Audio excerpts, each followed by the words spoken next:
কি অনায়াসী গান গেয়ে ওঠেন আপনি। আমি ডুবতে রাজি আছি, ডুবতে তো আমিও রাজি আছি ঠাকুর।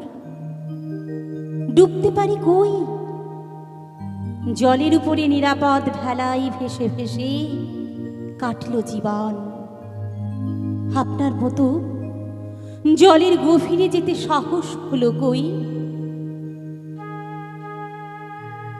বৈরাগ্য সাধনে মুক্তি সে আমার নয়। আপনার এই কথার সঙ্গে আমি 100% একমত। কিন্তু আজীবন গেরুয়া বসন না পড়েও কি করে, কোন মায়া জালে আশ্চর্য মুন্সিয়ানাই গৈরিক ধুলো উড়িয়ে গেলেন।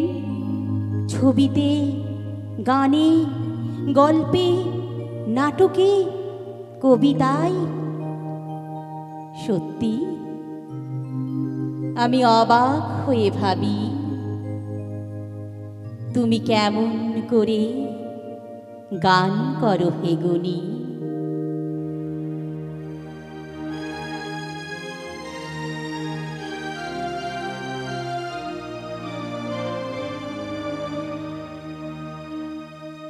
আমারও সূর্যাস্ত প্রহর এখন সন্ধ্যাবাতি জ্বালানোর অপেক্ষা। শুধু একটি মিনতি ছিল প্রাণে, যদি একটিবার আপনার আশ্রমিককে বলে, আপনি যদি বলে দেন আমি চারা গাছ জন্ম নিয়ে যাব ছাতিমতলার কাছে, এক বিত্তা জমিতে যেন বেড়ে উঠতে পারি, আর একদিন আপনার মতো নাভি থেকে নাদ হয়ে বলে উঠতে পারি, আমি ডুবতে রাজি আছি তোমার খোলা হাওয়ায়, আমি ডুবতে রাজি আছি।